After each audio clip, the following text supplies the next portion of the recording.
Si tu es ici, c'est qu'il y a de grandes chances que le freelancing t'intéresse. Dans cette vidéo, je vais t'exposer les 8 points qui pourraient te faire changer d'avis. Moi c'est Johan, je suis senior front-end développeur, j'ai 13 ans d'expérience et ça fait maintenant 7 ans que je me suis lancé à temps plein dans le freelancing. Je vais te faire un retour d'expérience honnête sur mon vécu de ces 7 dernières années sur le freelancing. Je vais t'expliquer, moi, les erreurs sur lesquelles je suis tombé et les erreurs sur lesquelles mes collègues sont tombés. Donc j'ai pas fait toutes les erreurs, mais j'ai listé les principales erreurs que la majorité des freelances font. Le but c'est de pas de faire de bullshit, de te vendre du rêve sur le freelancing, ça va être de t'expliquer pourquoi c'est bien pour certaines personnes et pourquoi ça ne l'est pas pour d'autres.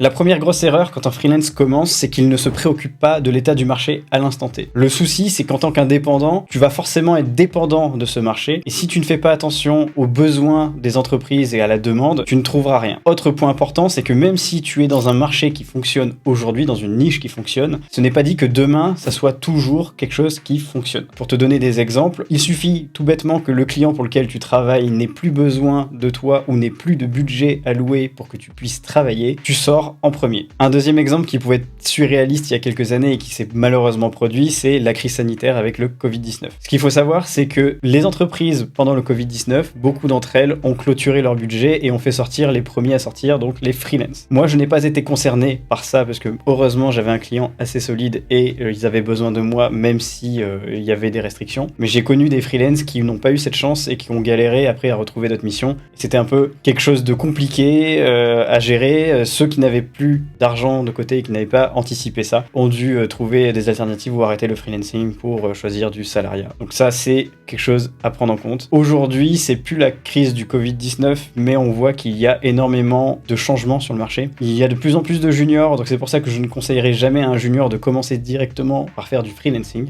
Pour moi, c'est pas impossible, mais c'est très compliqué. Je pourrais faire une vidéo à ce sujet pour expliquer à un junior comment maximiser ses chances dans un marché qui a beaucoup de concurrence. Et c'est pour ça qu'en deuxième point, je mets la gestion des finances.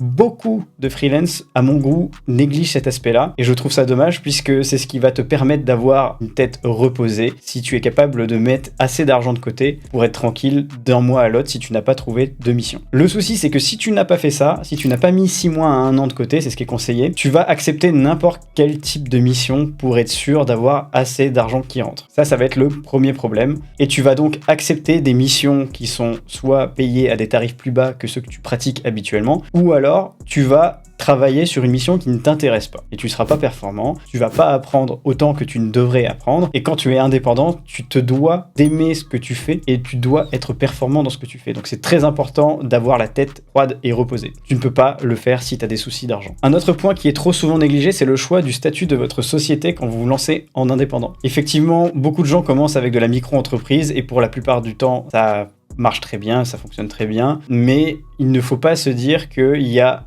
un modèle universel qui va correspondre à tous les cas. Ce qu'il faut savoir, c'est que chaque personne a sa propre situation matrimoniale, familiale et patrimoniale. Et donc, vous devez aller voir un comptable, prendre rendez-vous et faire 1 heure avec lui pour savoir quel est le statut qui correspond le mieux avec votre situation et vos objectifs. Puisque vous ne pourrez pas faire les mêmes choses dans 3 ou 4 ou 5 ans suivant le statut que vous avez pris et suivant le chiffre que vous générez. Par exemple, avec la micro-entreprise, vous aurez un plafond, mais tous les revenus que vous allez recevoir et percevoir au sein de votre micro-entreprise, ça sera quelque chose qui sera directement imputé sur votre grille d'imposition perso. À la différence d'un statut comme une SARL, par exemple, aux impôts sur les sociétés, comme mon cas exactement, tu peux dissocier les revenus que tu fais rentrer dans ta société de tes revenus perso. Et donc, tu peux réduire tes impositions perso si tu laisses la majorité de l'argent sur ton compte société. Et il y a des montages qui peuvent être intéressants après si tu veux faire de l'investissement, mais sans augmenter tes impôts. Il y a aussi une histoire de protection, donc si ta société coule, il faut quand même être au courant des impacts que ça peut avoir sur ta vie perso ou sur ton patrimoine. Prends rendez-vous, c'est très important, ne néglige pas ça, et surtout que beaucoup de comptables proposent un premier entretien de 1 heure ou une demi-heure gratuitement, il n'y a pas d'excuse. Petite info au passage, si tu veux travailler dans le monde des crypto-monnaies ou dans le Web3, comme je le suis actuellement, je te conseille pas du tout d'avoir un statut auto-entrepreneur. Si tu es payé en euros, il n'y a pas de souci, mais si tu es payé avec des tokens, c'est la galère. Toutes les personnes que je connais,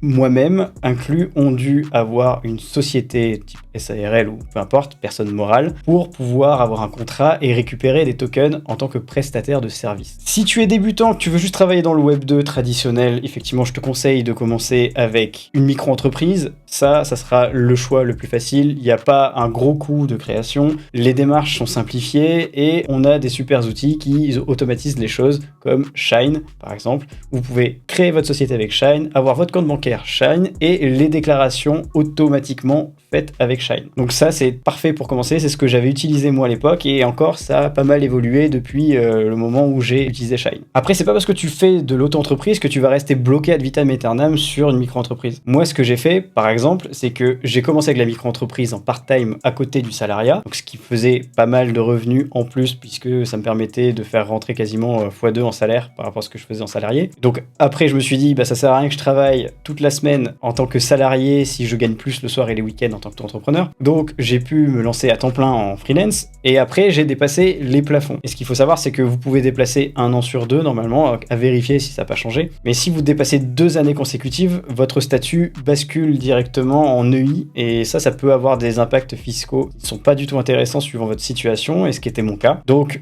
mon avocate fiscaliste m'a aidé à faire un rachat de ma nouvelle société, ma création de société, de ma SARL, à racheter ma micro-entreprise, qui m'a permis en plus de ça avoir un billet de 50 000 € exonéré d'impôts puisque ça faisait plus de 5 ans que j'avais ma micro-entreprise. Si vous avez votre micro-entreprise depuis par exemple que 2 ou 3 ans et que vous avez explosé déjà les plafonds, vous pouvez quand même faire cette opération, mais vous aurez un truc comme 15% d'impôts, je ne sais plus exactement quel est le montant. Mais ça, c'est quelque chose qui est faisable, et donc après, c'est un prêt que vous remboursez dans votre société, mais en fait, concrètement, on ne le sent pas. Il y a un truc à prendre en compte aussi, c'est que vous ne serez pas couvert comme un employé si vous perdez votre mission et que vous n'avez plus de travail, vous n'aurez pas le droit au chômage. Vous n'aurez pas non plus de congé, vous n'aurez pas de congé pater, vous aurez encore moins d'arrêt maladie, mais à moins d'avoir une mutuelle qui vous compense, mais avec un délai de carence de 30 jours généralement. Donc ça veut dire que le premier mois où vous êtes malade, vous toucherez rien du tout, et après vous commencerez à avoir des remboursements de la Sécu et de votre mutuelle si vous êtes bien couvert. Donc voilà, pensez à prendre une assurance, une mutuelle, pour compenser ce genre de risque. Gérez votre budget pour pouvoir prendre aussi des congés si vous en avez besoin ou des jours off parce que on peut vite courir après l'argent et ça devient un enfer. Côté finance, de mon côté, j'ai aussi eu un problème. J'ai augmenté mon niveau de vie de manière significative dès lors que je gagnais 2 à 3 fois plus d'argent tous les mois. Donc c'est sûr que quand on passe de 2500 € par mois à 7000 € par mois,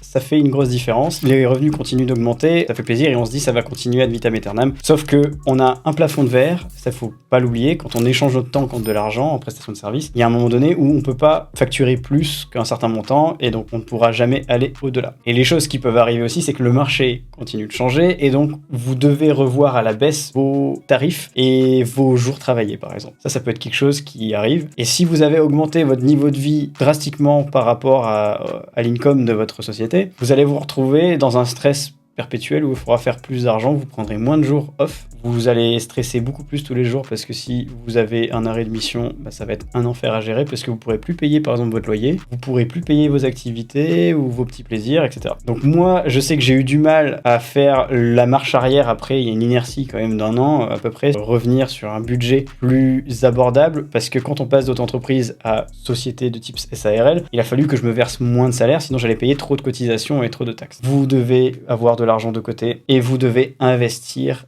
sur quelque chose. Vous allez voir un gestionnaire de patrimoine ou j'en sais rien, mais ne dépensez pas tout l'argent dans juste du loyer, du lifestyle, des activités ou des voyages.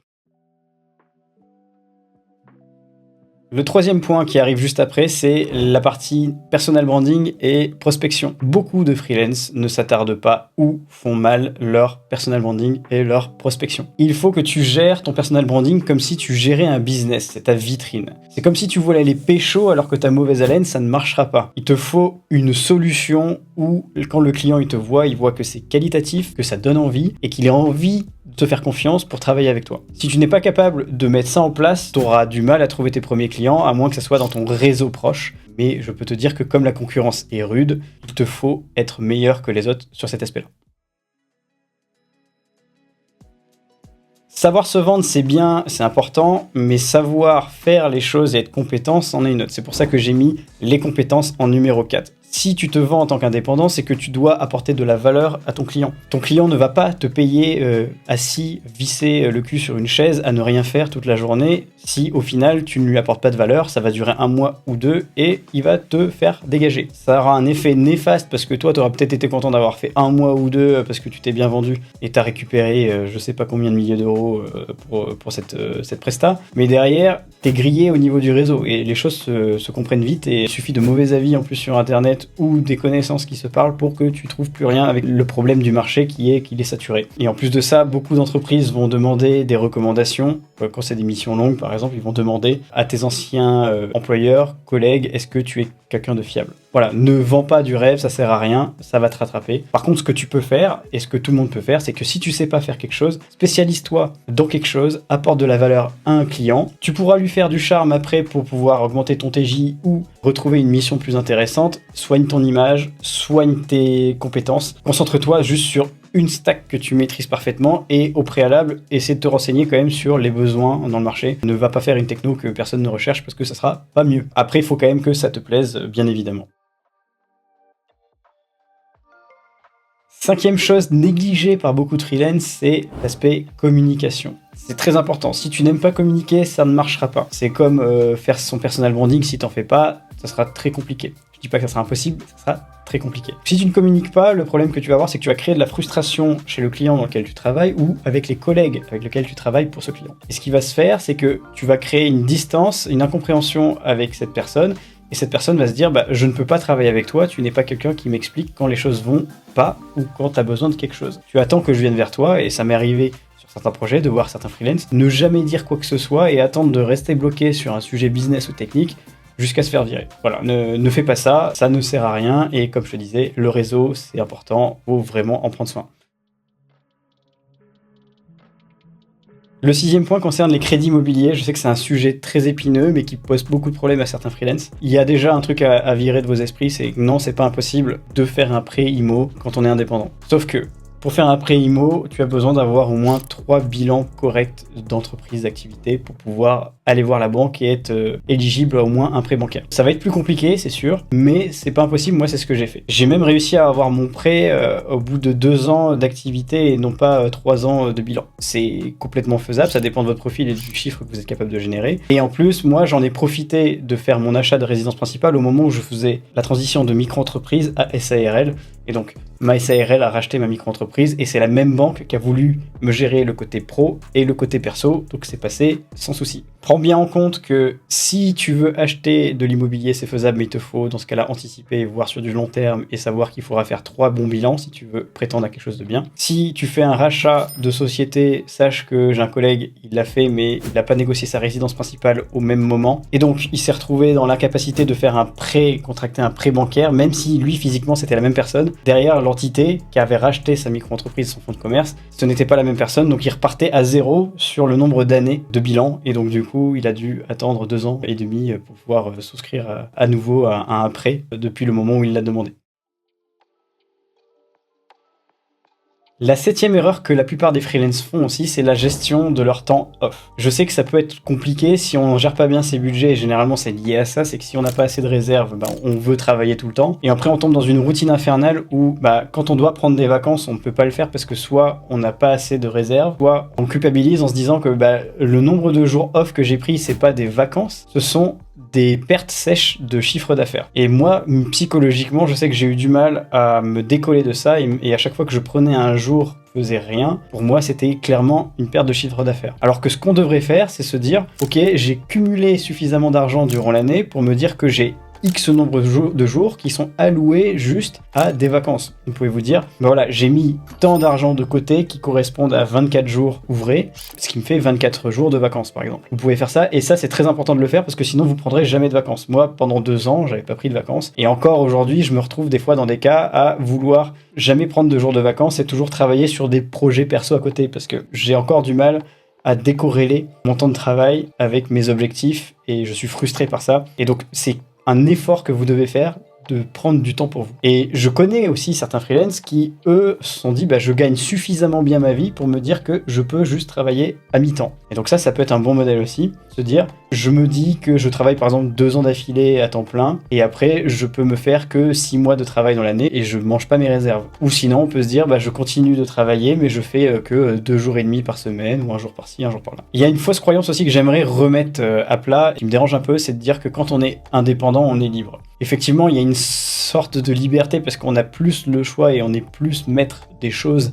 Mais par contre, on a plus de risques. Ça, c'est vrai que de ce côté-là, on a plus de liberté. Mais c'est faux dans le sens où que si tu n'es pas capable de bien gérer tes dépenses et donc tes fonds, tu seras obligé de toujours courir après l'argent et donc tu seras dépendant de tes clients et dépendant de ton temps. Et donc du coup, tu ne seras pas libre, tu seras esclave de toi-même. Et ça, c'est encore pire parce que du coup, c'est très compliqué d'en sortir. Et il faut arriver à faire marche arrière et ça a une inertie, ça se fait pas du jour au lendemain.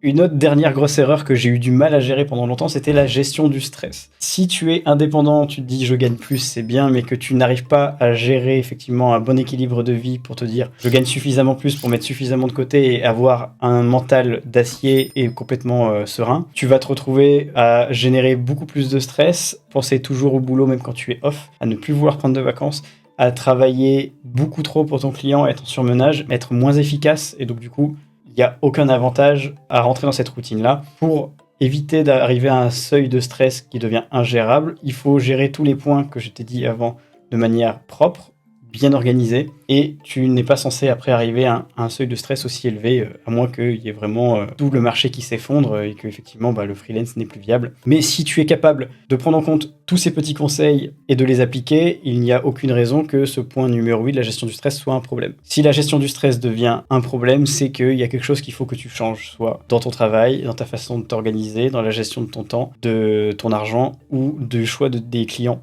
pour qui tu travailles.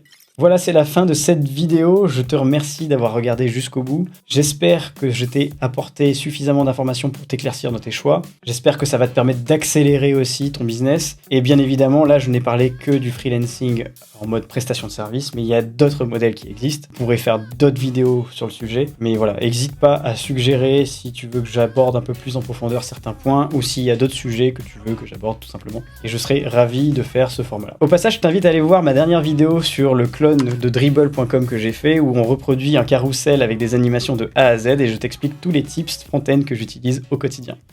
Salut!